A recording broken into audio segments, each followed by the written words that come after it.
Hey, everybody, make sure you are a subscriber to the Smerconish.com daily newsletter. By the way, unbelievable. Exclusive content today from former National Security Advisor to 3 U.S. presidents, Richard Clarke. How great is that? Also, subscribe to the Smerconish.com daily newsletter YouTube channel and ring the bell so you get notifications when we're doing this live. One other shameless self-promotion item. Today is a Thursday. That means a new episode of TC After Dark has been dropped. It has been dropped. So make sure that you are listening to TC as well. We'll talk about the subject matter of that in just a bit. TC, tomorrow, the day that our friends at Parx Casino cutting the ribbon on their newest casino in Shippensburg, Pennsylvania. I sense road trip coming on to Shippensburg. Wow. Do I make the travel squad for that one? I think you would. Wow, amazing. Yeah, I think that you would. Parx Casino Shippensburg, a brand new casino with slots, live dealer, electronic table games, sports betting, kiosks, and more. Get all the information at parxcasino.com/Shippensburg. Meanwhile, back at the mothership in Bensalem, great headliners Nick Offerman from Parks and Recreation, headlines on March 24th. Comedian Dane Cook, headlines on March 3rd and 4th. Jerry Cantrell from Alice in Chains on March 18. Visit parxcasino.com for tickets and all the details. Got to be 21 or older. Gambling problem, call 1-800-GAMBLER. Time now for the headlines from Smerconish.com, the newsletter. So much going on in the newsletter today. Truly, like such a bonanza news day and such great guests on today's radio program. This shouldn't be overlooked, which is that Hunter Biden is on the offensive. I said, TC, when I was speaking to PJ and Randy and they were laying out today's thumbnail for the YouTube conversation, I need a photograph of Hunter Biden. I wanted to say Hunter goes on the attack. Don't have him naked, okay? And not pulling anybody's hair. Like, in a business suit. This is serious stuff.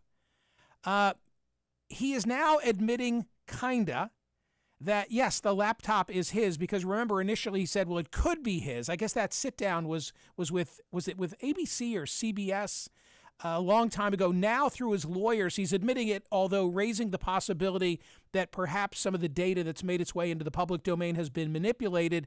But he now, nonetheless, wants investigations, both at the federal level and in Delaware, against some of those who've handled the laptop, including the guy in Delaware with the unusual name for this purpose, John Paul Mac Isaac, because it's a Mac computer. I always found that to be of interest.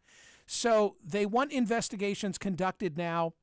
They sent a letter to the Justice Department, National Security Division, asking for an investigation into individuals for whom there is considerable reason to believe violated various federal laws in accessing, copying, manipulating, and or disseminating his personal computer data. So they've moved from, the old Austin Powers, that's not mine, or that might not be mine, to, hey, we want this investigated. The lawyers sent a threatening letter also to Fox News demanding a retraction from Tucker Carlson on a related issue, a story that falsely implied Biden was involved in a, quote, money laundering scheme to finance President Biden's lifestyle by paying him $50,000 a month in rent. The story was quickly debunked, but Tucker Carlson never retracted it, so says the Hunter Biden lawyer letter. Okay, why all of this now? Like, why all of a sudden is Hunter on the offensive? I say two reasons. One is that Republicans now control the House of Representatives. The House Oversight Committee is going to commence hearings next week on Hunter Biden's alleged influence peddling and claims that he cashed in on ties to his then vice president father. That also, the fact that the U.S. attorney in Delaware, a holdover from the Trump years, is still conducting his investigation of Hunter Biden. If you read in on that case, it seems to the extent he has any exposure, it's on not having disclosed information when he was making a gun purchase and maybe some tax-related issues, but not the influence peddling that has made so much of a dent in coverage on this story. The New York Post, of course, covering this prominently with the headline, Control, Alt, Deceit. Headless man in topless bar. Very clever. Very clever. And you remember the whole chronology of this. He leaves the laptop in the Delaware repair store in 2019. The guy says he never came back. He tried to return it to him. Then he looks at the contents, gives it to the FBI. The FBI keeps it for a long time. They're not interested. Finally, then he reaches out for Rudy Giuliani and gives it to his personal lawyer. Ultimately, October 14, 2020. So we're now on the cusp of the 2020 election. The New York Post publishes it. A lot of the social media platforms won't touch it. Begrudgingly and much later, CBS News and the Washington Post and New York Times say, hey, you know what? It is legit.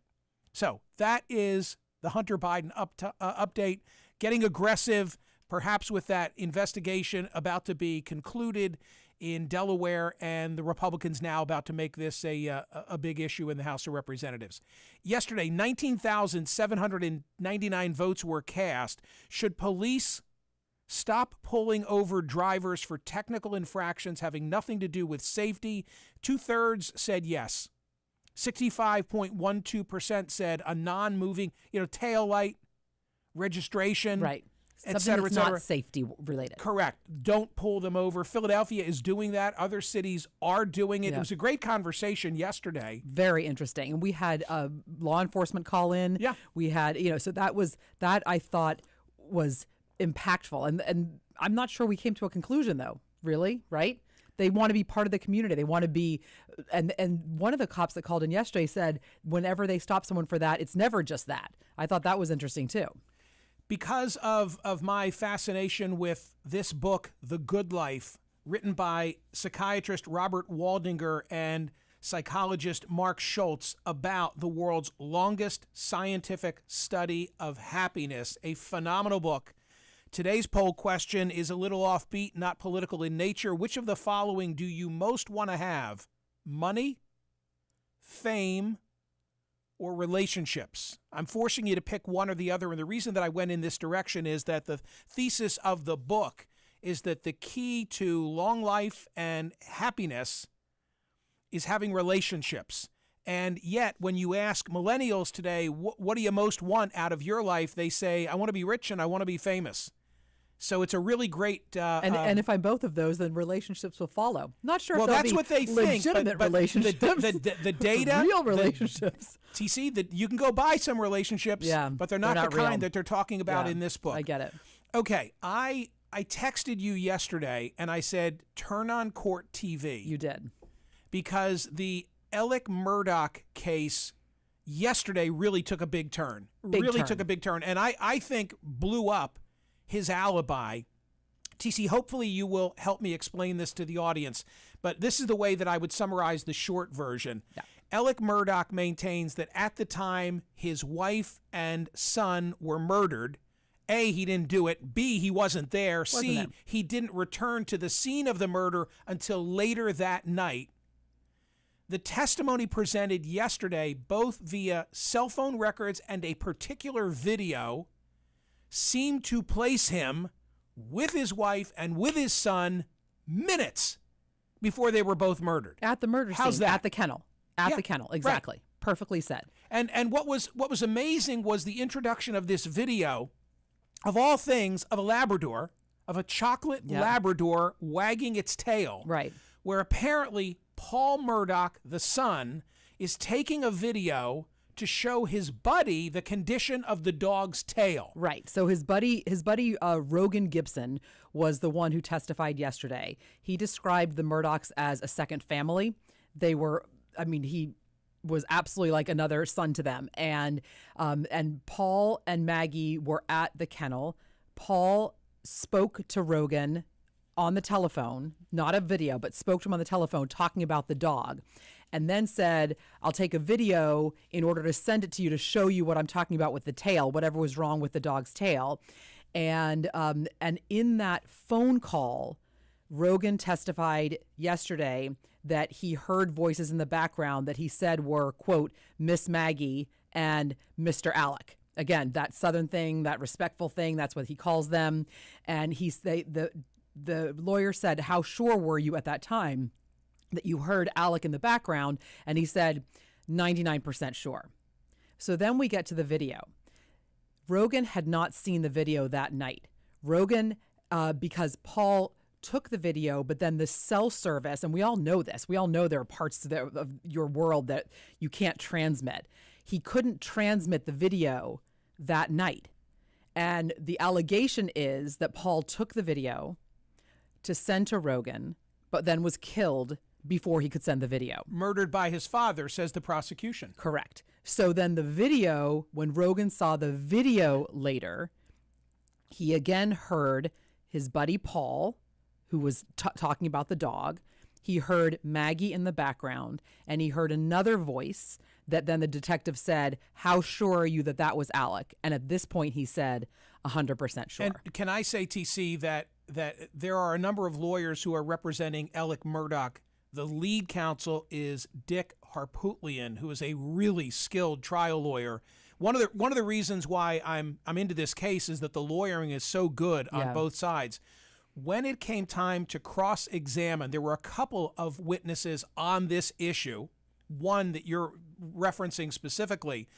Harpootlian didn't do the cross-examination, and they didn't lay a glove on any of it. What does that mean to you?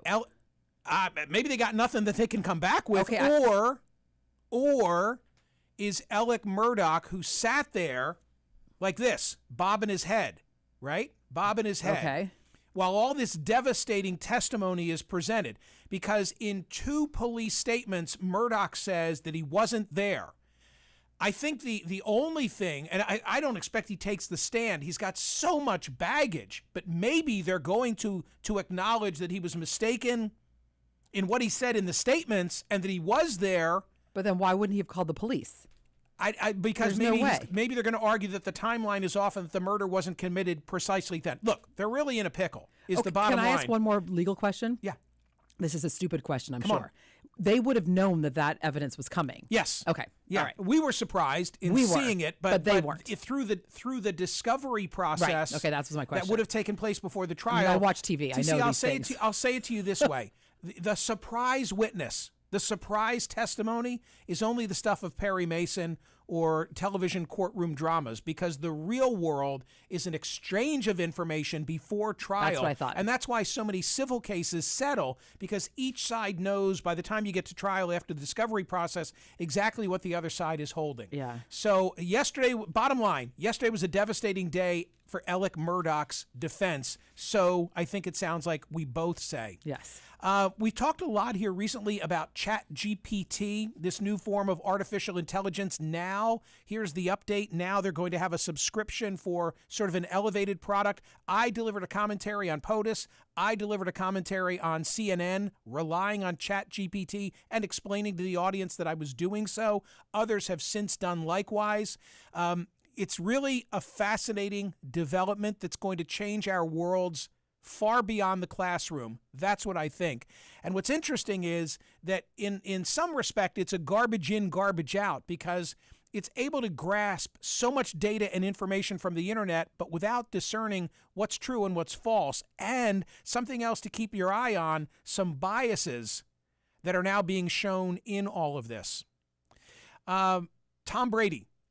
So he's retired for good, it seems, and I guess is now, among other things, not only going to be a Fox well-paid commentator, but not for the Super Bowl, but pickleball, TC, is something else that he's going to be into. I loved that headline, as you can imagine. Pickleball is big in my family, but specifically my brother's family. His wife, Mary, is one of the co-founders of City Pickle. Give it a shout out if you're in NYC. Look forward to City Pickle, and then in other cities around the world. It's having a serious surge. Pickleball is. I've still never played. I think it is. Have you played? Well, I played because Colbert and Mary, have a court. So Yes, of course they do. We call it country pickle. So it is. Here's what I'm going to say. I am not a tennis player. Right. I can play pickleball. Nice. It's almost like a cross between tennis and ping pong. And you don't. I got to play it. It's fun. I got to play it and see what it's all about. It's really fun. I know that people hang on my every word when it comes to entertainment recommendations. Oh boy, here we go. So I've got a couple of things that I want to say. Okay, go ahead. First of all, Pamela Anderson is the real deal. Oh. Pamela Anderson is the real deal. I have watched. Howard interviewed her, loved the interview, and for that reason went looking for the Netflix documentary about Pamela Anderson, not to be confused with the Hulu special about the sex tape. Oh. But this is... I knew she was unhappy about some of it. And I was like, why did she talk about it if she was unhappy? So there are two that are out at the same time? Yes. Pamela Anderson has published a memoir. I'd love to get her on this program. But I'm totally taken with her. And of course, if you're saying, well, of course you're totally taken with her, Baywatch, and she's a hottie. No, I'm totally taken with her on a substantive basis. She's sans makeup. And like the rest of us, much older now in the documentary. Wow. And she tells her story, and I find her to be so authentic. I know that sounds crazy because you think of the boobs, and there's nothing authentic seemingly about any of that. Is that what you think of? Yeah, and yet she's the real deal. You gotta watch. From the stories, she's had a rough go. She's had a rough go. Ooh. She was abused as a young girl. But the relationship with Tommy Lee, the only thing and I don't want to give anything away. Go watch the Pamela Anderson documentary on Netflix. Okay. You'll thank me. Okay. Something that I recommend you stay away from is MILF Manor. I recommend you stay away from MILF Manor. I have to on say, TLC no less. I have to say that when I saw the headline is MILF Manor discuss viewers' critics, quote, a rock bottom. I made immediate assumptions about what this would be about. I had no idea how bad it would be. Would you care to describe what MILF Manor is, or would you like me to? Well, I assume only one of us has seen it. You've seen it? Of course. Oh my gosh, I only read the New York Post It's coverage. a reality TV show. Oh. And initially you meet a number of women. These women are in their 40s and 50s. And they make it clear, each one of them, they're introduced one at a time, and they're in some resort location. It's very much a reality TV dating show. Like, that's what they all look like. But I don't know that because I don't watch them. I'm telling you, that's what they all look like. I read about this, and then I had to go take a look. Oh, no. So one by one, they come out of the bar, and they're hanging out, and they're all very overdone, although my heart breaks for one of them. I'm not going to go back to the show, so I don't know what ultimately happens, but my heart breaks for one of them. Why? Because one of them is coming off the death of a daughter within the last year. Oh, gosh. Yeah. That feels like a bad place to be. She's looking for a serious relationship, you know? Oh, boy. So you meet the women, okay? And then they're all there, and it is made clear that they've dated much younger men. Each one of them has dated much younger men. Okay, so that's what now you see like a screen, and behind are the silhouettes of men. Wait for it, ladies and gentlemen. One for each of the women, meaning numerically they match up. And when the screen goes away, each one of the men is a son of one of the women. So the women who are there, to meet a man, including a younger man, now see that the pool includes their own sons.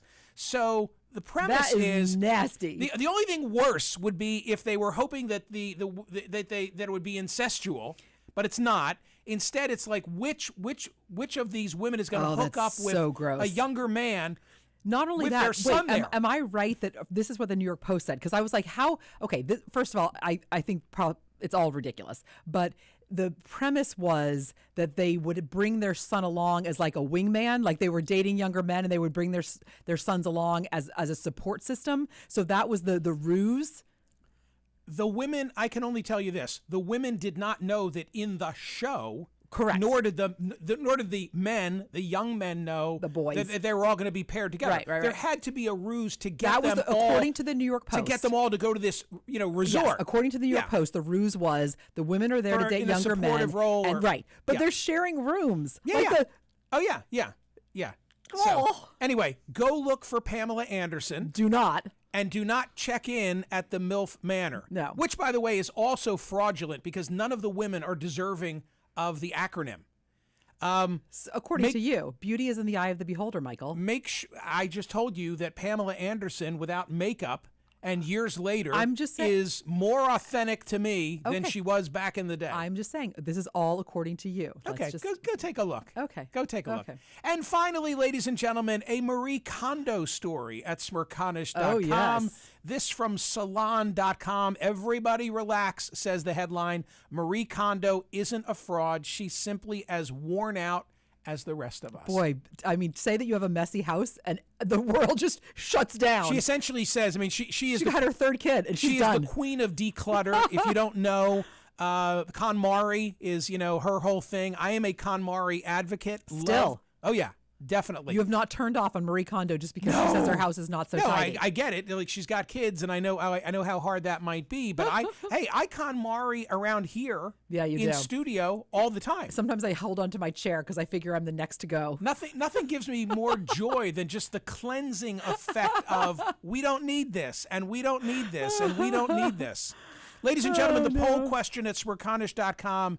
Which of the following do you most want to have? Money, fame, or relationships? Go vote. TC After Dark, TC. Give me the Cliff's Note version. It is a phenomenal conversation with a woman who redid an old farmhouse called Hillside Farm and wrote a book about it, Hungry for Home, a year in the life of that farm. She lives there with her husband and 5 kids, and it is just a wonderful, warm, spirited conversation. Thank you for listening on POTUS. Please make sure you subscribe to the YouTube channel. If you're already a subscriber of the Smerconish.com newsletter, turn someone else onto it, especially today with such disparate sources representing so many different issues and exclusive content from former National Security Advisor Richard Clark. Thank you for that, Mr. Clark. See ya.